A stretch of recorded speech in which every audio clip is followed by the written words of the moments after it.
Bharatanatyam is a dance form performed now in places all around the world, but it originated in India over 1,000 years ago. What about it attracts such a large part of the Indian community? As ancient as it is, the dance form has kept the Indian traditions and culture that are so essential intact. To learn more about this culture, I interviewed some of the people who practice it to understand their motivation. So I started Bharatanatyam when I was about 8 years old. I've been learning since the age of 8. I've been learning Bharatanatyam since I was 7. I started to feel more connected to my roots and to my ancestors because I was doing something that they had done thousands of years ago. Padma, a mother of one of the girls who practices Bharatanatyam, had a very detailed understanding of the dance and its origins.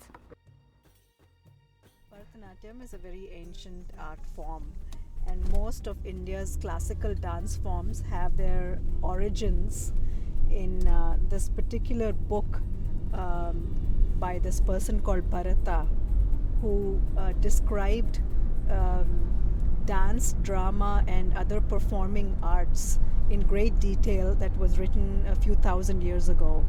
And all dance forms, at least the classical ones, are basically variations of the steps described in that. It tells you every single step, every single action, what expressions stand for what hand gestures stand for what, feet, what the different rhythms are, the beats, how many beats you can divide the feet, the movements into, and all that. Basically, for each word that's used in all these prayers and songs, there's usually a hand movement along with it. So for practically anything, there's a hand movement for peacock, there's a hand movement for taking and picking up flowers and stuff, and there's a hand movement for fruit and stuff. So whenever you're telling a story in expressive pieces, you use those to kind of show what you're doing, because you can't use your voice, so people can kind of get the idea when you're using those hand movements. The specialty of Bharatanatyam is that the shapes are the dancer's shapes, when done right, the body is very geometric. For example, the feet are turned out like in ballet almost, and there's a certain position that's bent, with knees out bent, that gives almost like a diamond shape between the feet. And then the arms form triangles as they stand in the typical Bharatanatyam pose of arms on the hips. All the movements are not meant to be exceedingly flowing. This one flows, but they tell stories. The body, on the other hand, is under very tight control of the dancer.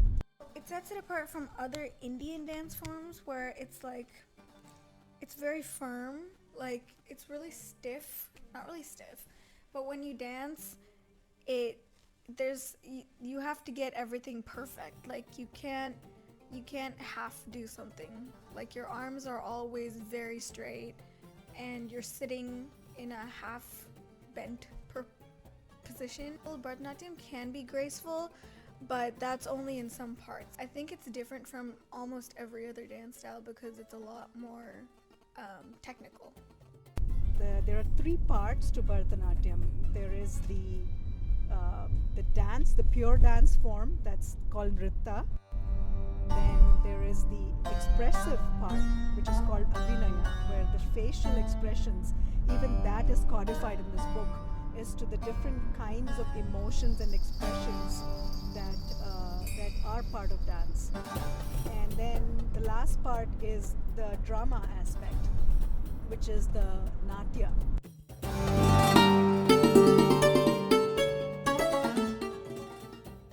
So almost always dancers are telling a story, and they're using these 3 tools. They're using drama, they're using their body, and they're using the facial expressions.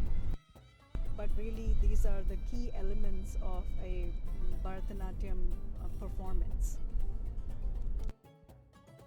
really Bharatanatyam is just a dance that can express emotions, can express stories, and can be extended to do anything.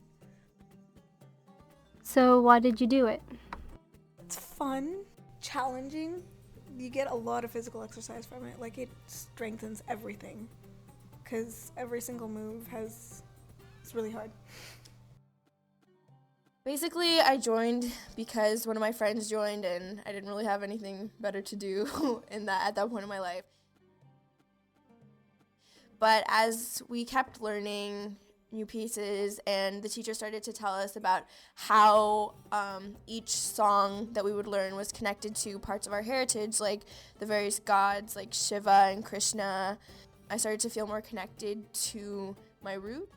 Since I started learning, I met a lot more people around this area through dance and through other Indian things, because a lot of people do it to keep up the Indian culture. Well, when they first start off, usually it's the parents telling them, oh yeah, you have to learn dance to keep up our culture. After a while, you kind of start to appreciate the dance form, so you kind of realize why it's so beautiful, and you try and putting in more effort into it. Like, it's not something that you're forced into, but after a while you tend to like it and appreciate it more. This major debut performance, solo debut performance called the Arangetram, and that's basically where you dance for 4 hours straight. You get a 15-minute break in between, but you dance for 4 hours straight in front of all your relatives, all your friends, and they basically just get to see the culmination of everything that you've learned. An Arangetram is like the beginning of your performing. It's the end of the basic learning part. You've learned how to use abhinaya, which is the acting part, and you know your nritta, like all the footwork and stuff, so you know all the basics. How long do the typical dancers go before they start their engagement? Usually after 8 to 11 years, long time. For me, it was, I think, 8 years. Yeah.